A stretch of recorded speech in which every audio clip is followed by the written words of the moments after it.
जय हिंद प्यारे बच्चों, मैं श्रीकांत पांडे एक बार फिर से आपका स्वागत करता हूं अपने YouTube channel dream bird academy पर। बच्चों, हम लोग पिछले वीडियो में 2022 का रसायन विज्ञान का जीके सेट जो कि चौथा सेट है उसको सॉल्व कर रहे थे और उसके क्वेश्चन नंबर 3 तक हम लोगों ने सॉल्व कर लिए थे। आज हम लोग उसके आगे से सॉल्व करेंगे। तो आज जो चौथे का प्रश्न है वो एक सेल समीकरण दिया गया है 298 केल्विन पर। इसमें इन्होंने कहा है नर्स समीकरण लिखिए और इसके सेल के EMF की गणना करनी है। तो देखिए बच्चों, ये चौथे का पार्ट है, 3 नंबर का प्रश्न है। तो इसको हम लोग सॉल्व करेंगे। तो सबसे पहले हम सेल का स्टैंडर्ड इलेक्ट्रोड पोटेंशियल निकालेंगे, यानी कि मानक इलेक्ट्रोड वो निकालेंगे। इसमें इन्होंने कैथोड कॉपर का मानक इलेक्ट्रोड वो दे रखा है और मैग्नीशियम का मानक इलेक्ट्रोड वो जो कि एनोड है उसका मानक इलेक्ट्रोड वो दे रखा है। तो हमें पता है जो मानक इलेक्ट्रोड वो सेल का निकलेगा वो मानक इलेक्ट्रोड वो कैथोड में से एनोड का घटा देते हैं। देखिए, कैथोड है आपका कॉपर का, तो कॉपर हो गया 0.34 माइनस, अब एनोड का लिखेंगे तो -2.37 दिया गया है, ये -2.37 दिया गया है।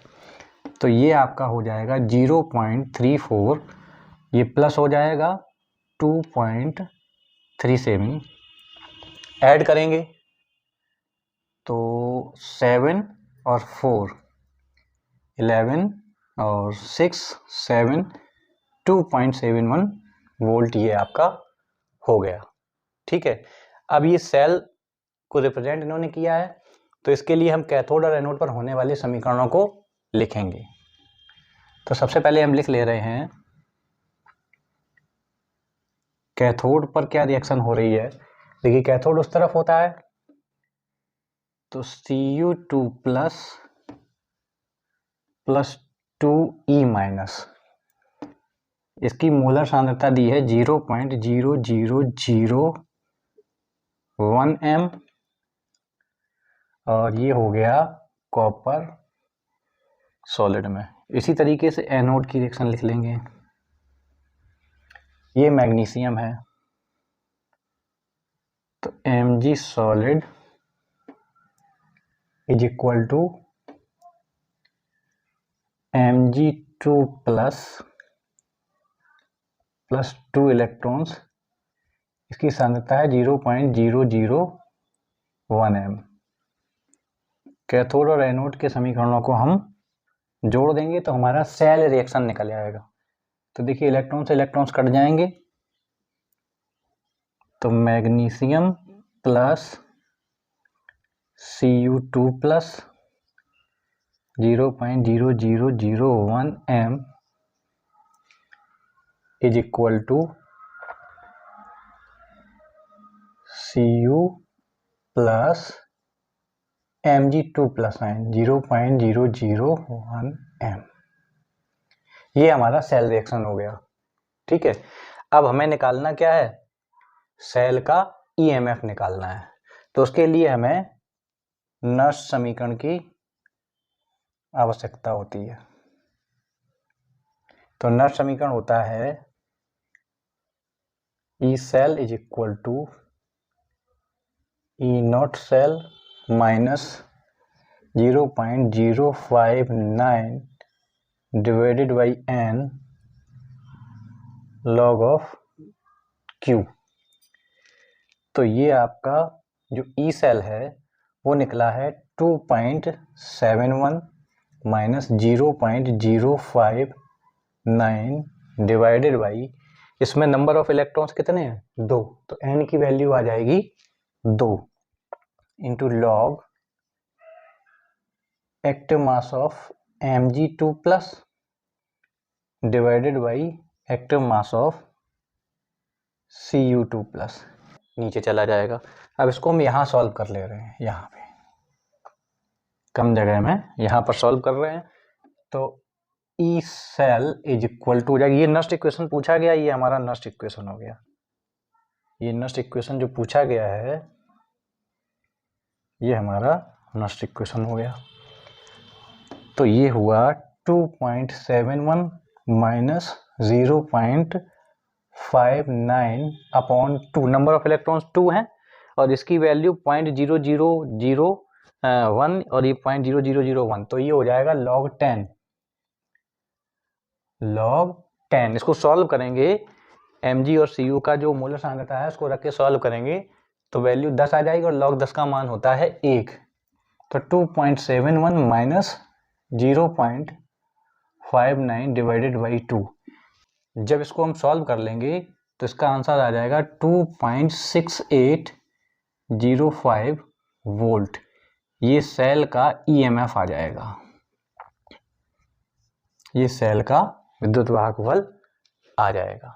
तो ये हमारा आंसर हो गया जाके, ठीक है। अब अगला प्रश्न में इन्होंने पूछा है ब्राउनी गति और स्कंदन, दो पार्ट हैं, चौथे के खा के, ये प्रत्येक प्रश्न 3 अंकों का है। तो ब्राउनी गति और स्कंदन इन्होंने पूछा है। ब्राउनी गति और स्कंदन को हम लोग पिछले सेट में पढ़ चुके हैं और सॉल्व भी कर चुके हैं। अगर आप पुराने सेट्स को हमारे देख रहे होंगे या कंटिन्यूसली कर रहे होंगे तो आपको पता होगा, फिर भी हम ब्रीफ करे दे रहे हैं। देखिए कोलाइडी विलयन में जो कोलाइडी कण होते हैं वो लगातार गति करते रहते हैं और एक दूसरे से टकराते रहते हैं, ठीक है। उन पर समान आवेश होता है, इस वजह से वो एक दूसरे से टकराते रहते हैं और गति करते रहते हैं। कोलाइडी विलयन में कोलाइडी कणों की इस टेढ़ी मेढ़ी जिगजैग गति को हम लोग ब्राउनी गति कहते हैं, क्योंकि इसे सर्वप्रथम सर रॉबर्ट ब्राउन ने पराग कणों में देखा था, पराग जो फूलों का जो रस होता है उसमें देखा था, ठीक है। इसके बाद इन्होंने कहा स्कंदन, स्कंदन भी हम लोग पढ़ चुके हैं पहले। देखिए कोलाइडी विलयन में कोलाइडी कणों पर समान आवेश होता है, एक जैसा आवेश होता है। अगर इनका आवेश डिस्चार्ज कर दिया जाए, यानी कि चार्ज को समाप्त कर दिया जाए, तो जो कोलाइडी कण होते हैं वो आपस में जुड़कर एक बड़े कण का निर्माण करते हैं और नीचे बैठ जाते हैं। तो कोलाइडी विलयन में कोई उचित विद्युत अपघट्य मिलाकर उसे अवक्षेपित करने की प्रक्रिया को स्कंदन कहते हैं। स्कंदन का उदाहरण, जैसे कभी हमारा कट जाए और ब्लड निकलने लगे तो उसमें हम फिटकरी लगा दें तो क्या होता है, खून का बहना रुक जाता है। उसका कारण क्या है, जो हमारा रक्त होता है वो ऋणात्मक कोलाइडी विलयन होता है और जो फिटकरी होता है उसमें Al3+ आयन होते हैं जो धन आयन होते हैं, जो ऋणात्मक कोलाइडी विलयन का स्कंदन कर देते हैं, ठीक है। अब आगे हम लोग देखते हैं प्रयोगशाला में एथिलमीन बनाने की विधि का वर्णन कीजिए। तो प्रयोगशाला में एथिलमीन कैसे बनाई जाती है?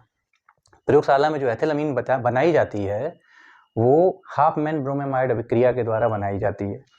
तो उसके लिए क्या करते हैं, हम प्रोपेनामाइड लेते हैं। प्रोपेनामाइड का फार्मूला है CH3 CH2 CONH2, ये है प्रोपेनामाइड।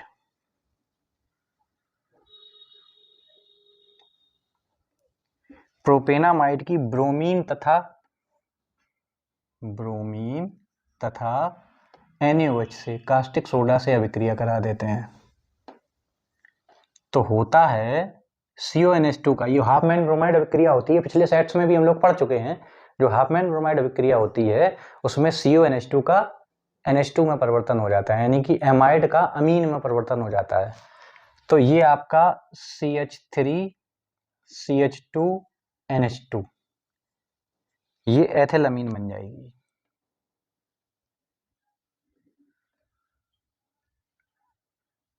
एथिलमीन बन जाएगी, साथ में आपका क्या मिलेगा, +2NaBr प्लस, ये कार्बन डाइऑक्साइड एक कार्बन यहाँ पर है, Na2CO3 प्लस 2H2O। देखिए ये हाफमैन ब्रोमाइड अभिक्रिया चैन को शॉर्ट करने में भी प्रयुक्त करी जाती है। अगर कहीं पे एक कार्बन परमाणु कम करना हो तो हम इस अभिक्रिया को लगा देंगे तो देखिए 3 कार्बन वाला कंपाउंड 2 कार्बन वाली चैन में कन्वर्ट हो गया। तो कन्वर्जन में जब हमें चैन को शॉर्ट करना होता है तब भी इस अभिक्रिया का हम इस्तेमाल कर सकते हैं। आगे इन्होंने इसमें पूछा है कि संबंधित अभिक्रियाओं के समीकरण लिखी दिए हैं। अब एथिलमीन से एसिटिक अम्ल कैसे बनाते हैं, देखिए अब इन्होंने कहा है एथिलमीन CH3 CH2 NH2, इसकी अभिक्रिया हम HNO2 से करवाएंगे। HNO2 का मतलब नाइट्रस अम्ल होता है।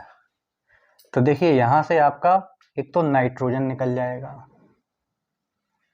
नाइट्रोजन निकल जाएगा और H2O निकल जाएगा, और यहां पर NH2 की जगह क्या आ जाएगा, एल्कोहल आ जाएगा, CH3CH2, और NH2 के स्थान पर इसकी जगह पे क्या आ जाएगा, एल्कोहल आ जाएगा, और ये हमें मिल गया एथिलअमीन से एथिल एल्कोहल।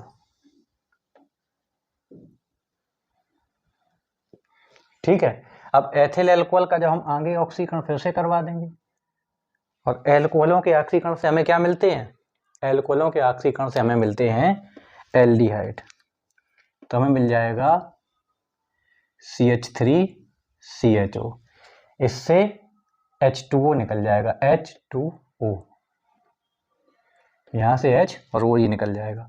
अब हमें मिल गया एस्टेल्डिहाइड,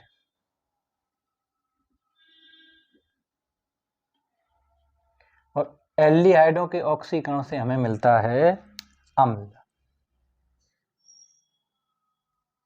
फाइनली हमें क्या मिल जाएगा, एसिटिक अम्ल,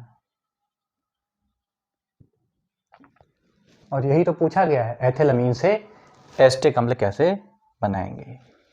ये इस तरीके से ये हमारा इतना क्वेश्चन पूरा हो गया। अब है ग्लूकोज का संरचना सूत्र लिखिए और टालेन अपकर्मक से इसकी क्रिया का समीकरण लिखाइए। ग्लूकोज का देखिए अणुसूत्र होता है C6H12O6। इसका इन्होंने संरचना सूत्र पूछा है, तो इसका संरचना सूत्र लिखेंगे कैसे। आप ऐसा करिए 1 2 3 4 5 6 कार्बन लिखिए इसे, ठीक है, और यहाँ पे नंबरिंग कर दीजिए 1 2 3 4 5 6। देखिए सबसे ऊपर तो CHO समूह होता है, नीचे CH2OH होता है, CH2OH। अब यहाँ पर 3 नंबर वाले कार्बन पे लेफ्ट साइड पे OH रहेगा, और शेष जो भी रहेंगे वो सब H रहेंगे, और राइट साइड पे अगर इधर H लगा है तो इस साइड में OH, तो इधर OH हो गया, और इधर OH लगा है तो इस साइड पे H, फिर OH, फिर OH। तो ये इसका संरचना सूत्र हो गया। देखिए ऊपर CHO रहेगा, नीचे CH2OH रहेगा, और 3 नंबर वाले में लेफ्ट साइड पे OH रहेगा और राइट साइड पे H रहेगा, और शेष में राइट साइड पे OH रहेगा और लेफ्ट साइड पे H रहेगा। इस तरीके से आप इसके संरचना सूत्र को लिख सकते हैं। अब इन्होंने पूछा कि ग्लूकोज की टॉलिन अपकर्मक से क्या क्रिया होती है। देखिए टॉलिन अपकर्मक होता क्या है, अमोनिया में सिल्वर नाइट्रेट को टॉलिन अपकर्मक कहते हैं। तो ग्लूकोज की जब टॉलिन अपकर्मक से क्रिया होती है तो ग्लूकोज का ग्लूकोनिक अम्ल में ऑक्सीकरण हो जाता है और साथ ही रजत दर्पण बनता है। देखिए Ag2O ये अमोनिया में सिल्वर नाइट्रेट होता है, जिसको हम लोग क्या कहते हैं, टॉलिन अपकर्मक कहते हैं। इसका ये दुर्बल ऑक्सीकारक होता है, Ag2O अमोनिया में सिल्वर नाइट्रेट जो होता है ये दुर्बल ऑक्सीकारक होता है। इसकी अभिक्रिया जब ग्लूकोज से होती है तो ये CHO का COOH में ऑक्सीकरण कर देता है।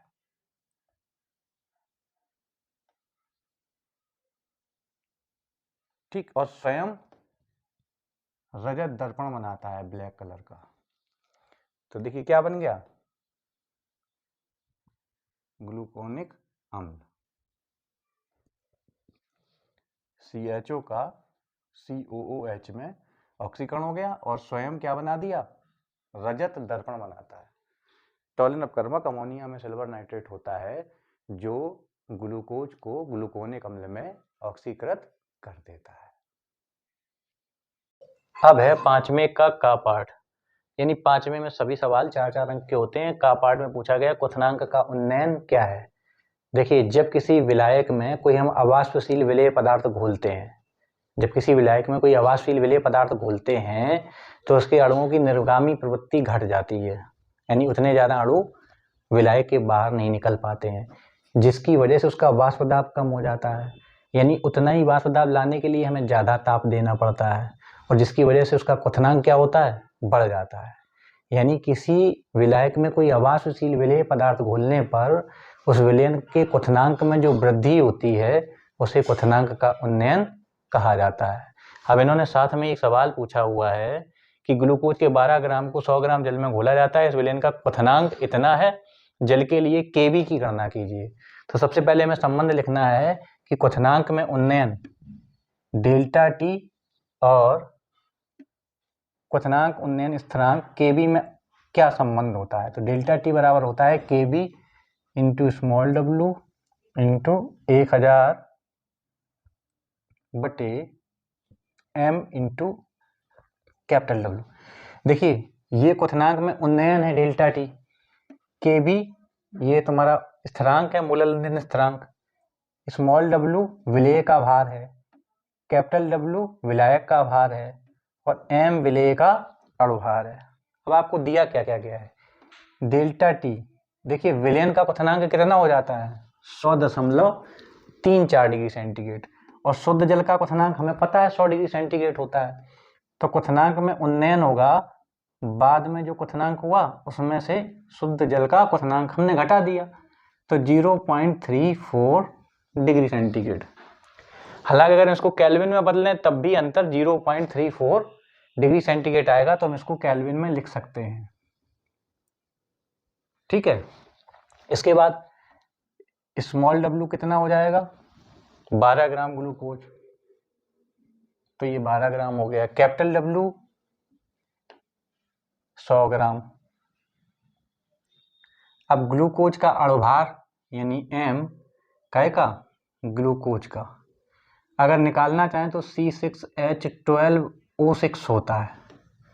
वैसे तो हमें याद है कि ये 180 होता है, लेकिन फिर भी अगर आप निकालना चाहें तो कार्बन का 12 तो 72 हो गया, प्लस हाइड्रोजन का 1, 12 × 12 = 12 प्लस 16 छक्का 96, सब जोड़ेंगे तो ये हमारा 180 आ जाएगा।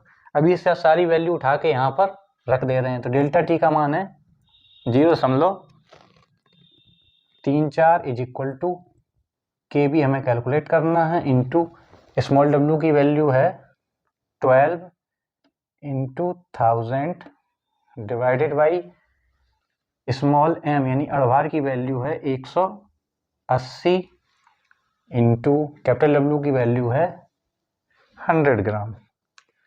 तो ये देखिए 0 0 0 0 0 कैंसिल हो गए और 6 दूनी 12 और 6 तिया 18, तो Kb बराबर आ जाएगा 0.34 इंटू 3 डिवाइडेड बाई 2, तो 0.51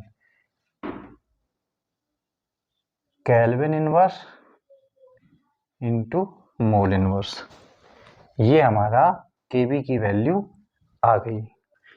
पांचवें के खा में इन्होंने साम्य स्थिरांक तथा वेग स्थिरांक में अंतर पूछा है। तो देखिए एक समीकरण लिखते हैं उत्क्रमणीय अभिक्रिया। मान लीजिए कोई उत्क्रमणीय अभिक्रिया A plus B sign of reversible C plus D है और इनके वेग स्थिरांक यानी अग्र अभिक्रिया का वेग स्थिरांक K1 है और पश्च अभिक्रिया का वेग स्थिरांक K2 है और अग्र अभिक्रिया का वेग जो है V1 है और पश्च अभिक्रिया का वेग क्या है V2 है। अब द्रव्यानुपाती क्रिया नियम से क्या होता है, वेग जो है काय के समानुपाती होता है अवकारकों के सक्रिय द्रव्यमानों के गुणनफल के। तो अग्र अभिक्रिया का वेग अवकारकों के सक्रिय द्रव्यमानों के गुणनफल के समानुपाती होगा, यानी V1 बराबर वेग स्थिरांक का मल्टीप्लाई कर देंगे active mass of A into active mass of B।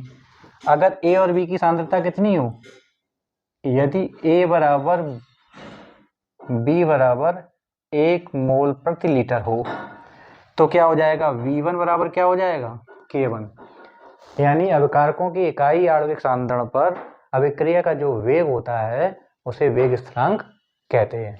अब इसी तरीके से देखिए पश्च अभिक्रिया के लिए V2 बराबर क्या हो जाएगा K2। अब ये इधर उल्टे के लिए C इंटू डी हो जाएगा, active mass C into active mass of D। अब देखिए साम्यावस्था पर क्या होता है, साम्यावस्था पर जब अग्र और पश्च अभिक्रिया के वेग कैसे होते हैं, बराबर होते हैं। जब दोनों बराबर होंगे तभी तो साम्यावस्था स्थापित होगी, यानी कि V1 बराबर हो जाएगा V2। तो K1 active mass of A into active mass of B is equal to K2 active mass of C into active mass of D। K1 बटे K2 बराबर होता है Kc, साम्य स्थिरांक, या इसको हम इस तरह से भी लिख सकते हैं, active mass of C into active mass of D बटे active mass of A into active mass of B। ये आपने खूब अच्छे से पढ़ा होगा। तो अब दोनों में अंतर किया जाए तो अंतर क्या होगा? देखिए, अवकारकों की इकाई सांद्रण पर जो अभिक्रिया का वेग होता है उसे तो वेग स्थिरांक कहते हैं, बट साम्य स्थिरांक के लिए अभिक्रिया का उत्क्रमणीय होना जरूरी है। साम्य अवस्था उत्क्रमणीय अभिक्रियाओं पर ही लागू होती है। तो अग्र अभिक्रिया का वेग स्थिरांक और पक्ष अभिक्रिया के वेग स्थिरांक के अनुपात को साम्य स्थिरांक कहते हैं। वेग स्थिरांक के लिए अभिक्रिया का उत्क्रमणीय होना जरूरी नहीं है। आई थिंक समझ में आ गया होगा कि जो वेग स्थिरांक होता है वो काय के बराबर होता है, इकाई आणविक सांद्रण पर अभिक्रिया के वेग के बराबर होता है, और जो साम्य स्थिरांक होता है वो अग्र और पक्ष अभिक्रिया के वेग स्थिरांकों के अनुपात के बराबर होता है। ठीक है, अगला क्वेश्चन जो है 5वें का ग है, संक्रमण धातुओं की लक्षण क्या है और ये धातु संक्रमण धातु क्यों कहलाते हैं। तो इस क्वेश्चन को हम लोग जो पहला सेट था GI उसके सेकंड पार्ट में, यानी क्वेश्चन नंबर उसका था 5वें का गा, यानी कि पहले सेट के दूसरे पार्ट में जाएंगे। 5वें के गा में हमने संक्रमण धातुओं को अच्छे से समझाया हुआ है, फिर भी शॉर्ट में देख लीजिए। ये सभी परवर्ती संयोजकता प्रदर्शित करते हैं क्योंकि इनके बाहरी S और D दोनों ऑर्बिटल्स रिक्त होते हैं। इनके जो यौगिक होते हैं वो अनुचुंबकीय लक्षण प्रदर्शित करते हैं क्योंकि उनमें अयुग्मित इलेक्ट्रॉन पाए जाते हैं। साथ ही साथ ये रंगीन आयन बनाते हैं, तो ये इसके अभिलक्षण हो गए। और साथ ही संक्रमण तत्व इन्हें क्यों कहते हैं? क्योंकि इनमें रिक्त D कक्षक उपस्थित होते हैं, इस कारण से इन्हें संक्रमण तत्व या ट्रांजिशन एलिमेंट भी कहते हैं। इसके बाद उपसह संयोजन संख्या, इसको भी हम लोग पहले ही पढ़ चुके हैं। उपसह संयोजन संख्या क्या होती है? जैसे कोई संकुल होता है जो उपसह संयोजक यौगिक होता है, जैसे K4 4K plus K4 FeCN का 6, ये कोई संकुल है।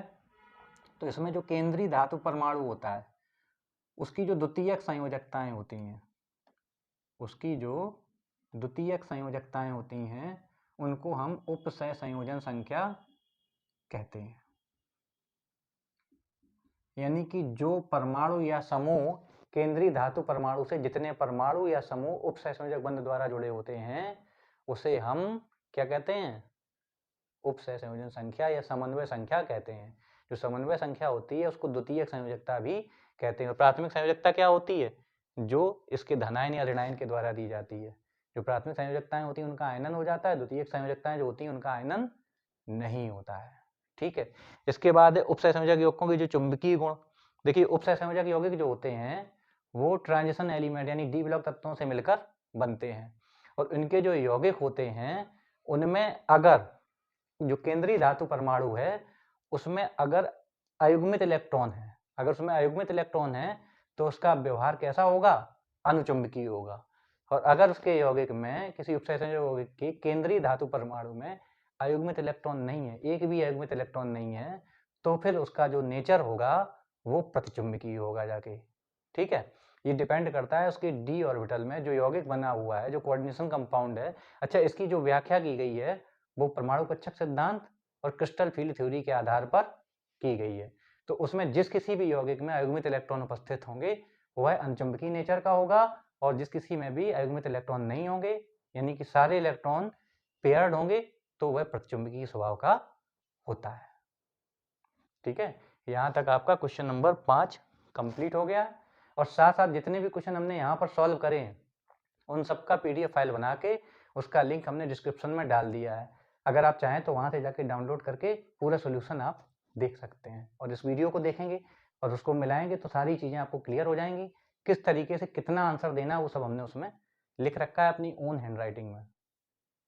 ठीक है, अब है 6वें का पार्ट। ये 5 नंबर का प्रश्न है। इसमें इन्होंने सल्फर डाइऑक्साइड की प्रयोगशाला विधि पूछी है, इसके गुण पूछे हैं और इसके उपयोग पूछे हैं।